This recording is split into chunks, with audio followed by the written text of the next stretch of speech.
Anyway, let's move on to the actual video in which I talk about more Wii games. And don't think about leaving. I locked the door, so good luck getting out, asshole.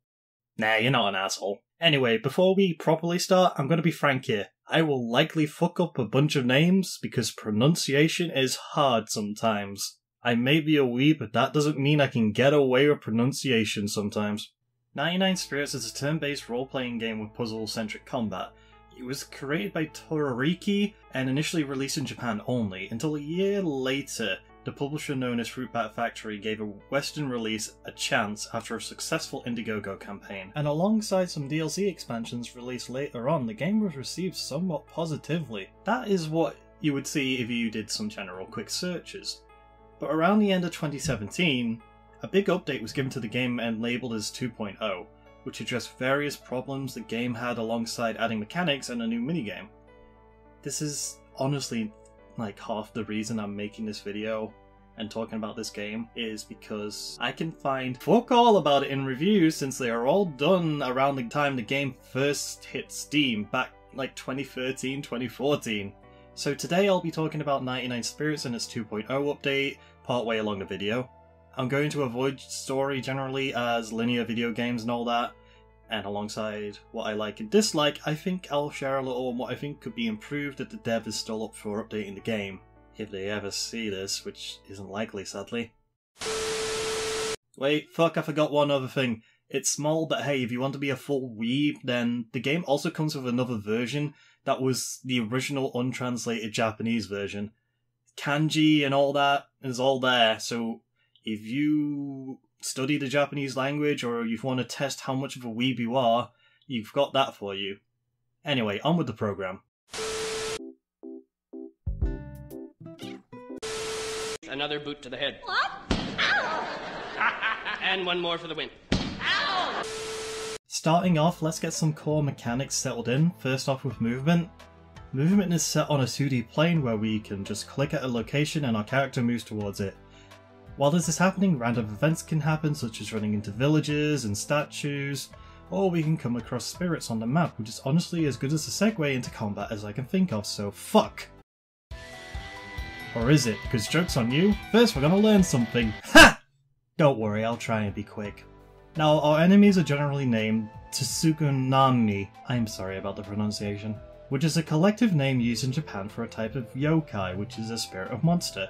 Tsuko Kami are mostly based around objects used in households or daily life, and in most cases this is just the case of spirits taking control of the objects, but in some cases it's believed that the object has a connection to the spirit itself, such as a painter's spirit possessing a brush it used as an example. Basically why I explain this is because I know it looks dumb fighting something like a pair of socks or a spoon, but there is a reason enemies are done this way, and honestly I like it. It leaves room for the game to experiment and play with the player early on as they haven't adjusted to such things yet.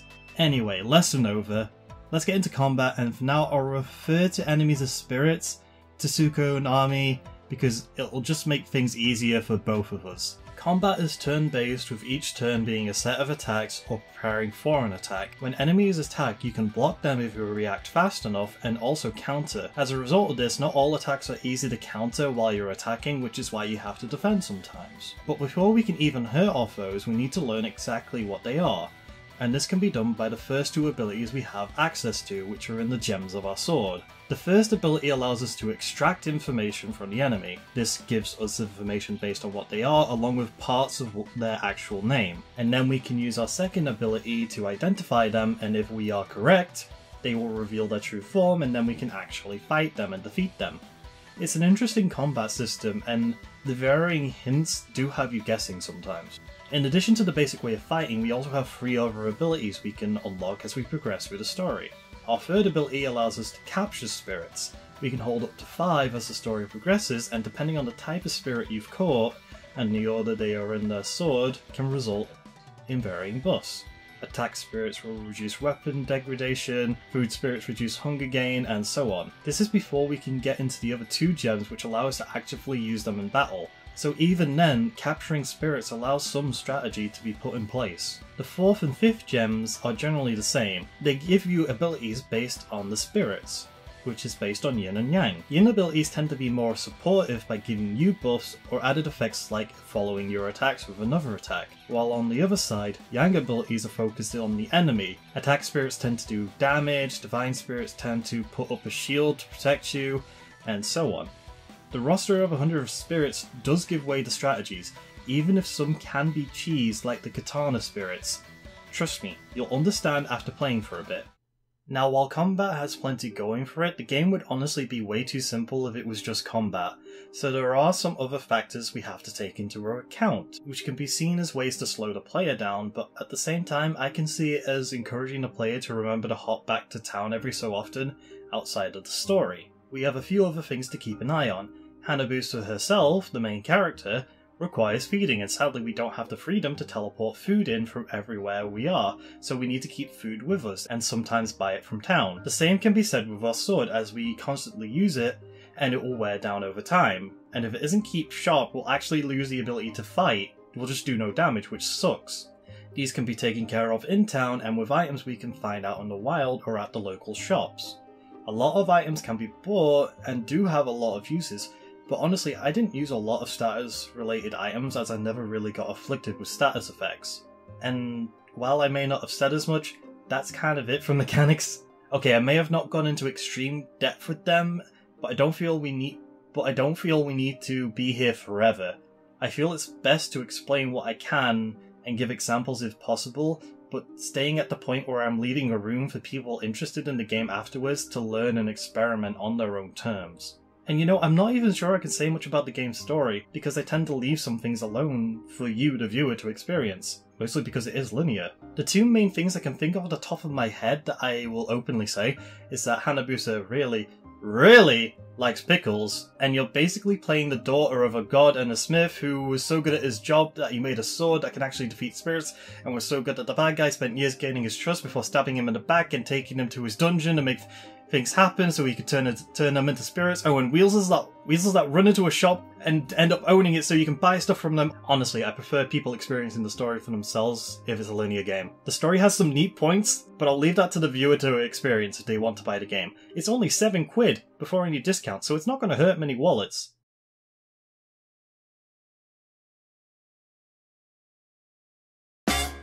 Right, 2.0. There was a lot changed here, so I'm going to list them off one by one here. So sorry this goes on for a bit. First off was the new minigame that was added that you unlock near the end of the game.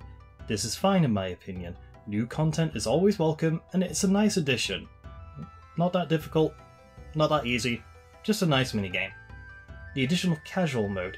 Now, I know some people that will scream that having another difficulty to play is a bad thing, but I have nothing against the idea of having an easier difficulty to play. I could make the easy joke of stuff like game journalist mode and all that, but honestly, I have nothing against an easier difficulty being added in to a game like this at this point. It's not going to hurt my time playing on a harder difficulty. Another big thing that was added in was a new mechanic, the identification rate. When you identify a spirit a number of times, it fills a circle around the spirit in battle. When that circle is filled, any future encounters with those spirits will be identified automatically. This is a good change in my opinion because it reduces a lot of tedium in the game. This also has an edit in casual mode where it only needs to be done once before the identification rate kicks in, which, okay. Battles can now be skipped when you're at a high enough level. This is fine in my opinion, but I'll be honest, I have no personal experience with this change because I never had that happen to me. So I guess it just wasn't high enough level. Identification answers were made much faster. This is fine in my opinion, just optimization. Spirits you capture are always equipable from the list. Basically, when you have captured a spirit and then traded them out later on because of your limit, you don't have to go hunt down the spirit anymore. You can just access the spirit index, which is your Pokedex or whatever you want to say, yes I said Pokedex, to find the spirit and then go, okay, I want that spirit. I see nothing wrong with this, but I do recommend having an optional setting to make this be turned on and off, because I know some people want to hunt down what they need. Criticals encounters were changed. Criticals were made to have a chance to stun, which is fine in my opinion. It adds a bit more to it. Counters alongside this will now always crit and their overall damage was increased. I feel this is a bit overkill. One or the other would be fine. The game's balance was pretty much redone, a lot of enemies' health and damage were changed, Some enemies I saw got tankier, while some on the other hand got squishier. This is honestly something I feel is fine in my opinion. My playthrough didn't get hurt because of it, so I'll give it a pass. Upgrading gems no longer requires backtracking to the shrine in which you get your gems from, which is honestly perfectly fine. I see this as nothing but a good thing. Autosaving was introduced. Now, beforehand, if the game crashed or you forgot to save, you were screwed. Simple as that. But now the game has a separate save slot it's keeping an eye on, and it will make it save every time you take a step. I didn't see any lag caused from this, and I'll be honest, it helped me out a few times, which I'll explain later. So I'm glad it was added in. Various inconveniences were removed. I would go into this, but it's story related, so sorry. And after thinking about what this update has done, I can honestly say it's a good set of changes. It took some problems people have with the game and changed them for the better and introduced some things I'm happy to see. I'll be honest, when thinking of what was good before jumping in, I was worried I was going to be feeling mostly against the game. But 2.0 changed a lot of things for the better. Combat is much more well paced and overall I enjoyed it a lot more. The game's graphical style is unique and the music is really, really good. Jesus, fuck, that theme song gets stuck in my head!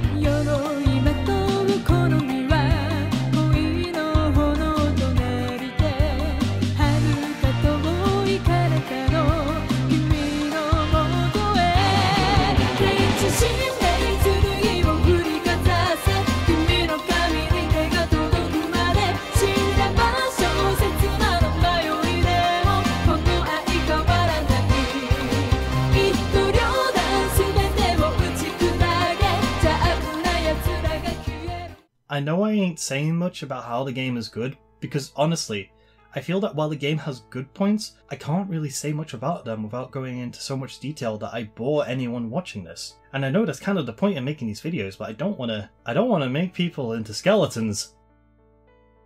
Okay, first off I'm going to say, whatever code was changed in 2.0 may have made the game a little bit more unstable.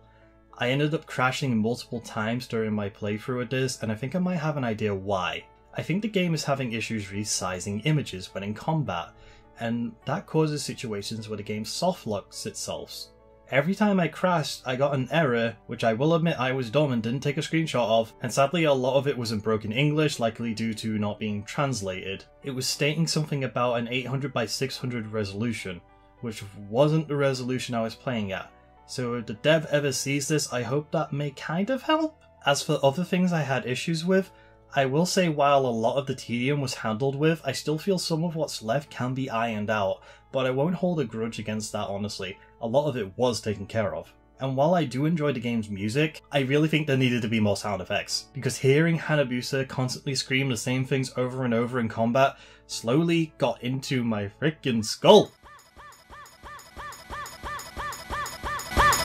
And while I do find some things wrong with the game, at most a majority of them were either fixed in 2.0 or are so small I really don't want to make a fuss about them, which I suppose is a good thing.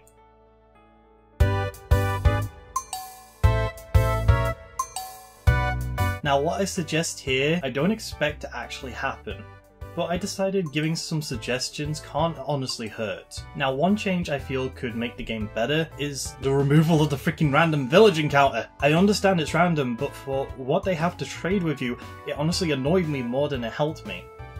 It still helped a little in the early game, which is why I didn't really complain about it earlier.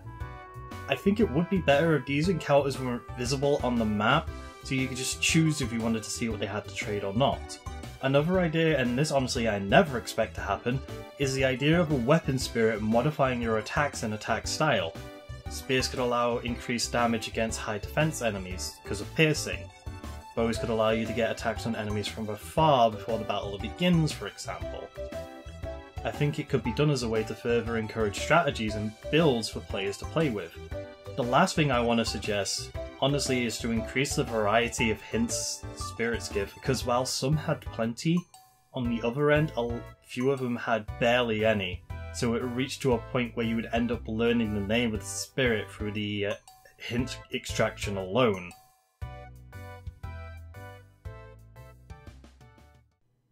Now I've had my say and I feel we're good here. Thank you for watching if you've made it to the end, and feel free to comment and all that. I honestly feel with YouTube's dumb algorithms and robot AI, it makes trying to at least grow a small audience a mess. It was fun to play 99 Spirits again for this video, and I hope that it has at least encouraged some people to give the game a try. The game can be found on Steam or by the developer's website if you're interested. I'm also going to leave what I do next in silence for now because I honestly don't know myself. Sometimes you just need that inspiration to hit you, and it hasn't hit me yet. 動き始めた世の今と好みは恋の炎となりて遥か遠い彼方の君のもとへ現地信頼剣を振りかざす君の髪に手が届くまで死んだ場所切なの迷いでもこの愛変わらない一刀両断すべてを打ち砕け邪悪な奴らが消えるまで因果応報君が振り向くまで終わりはないから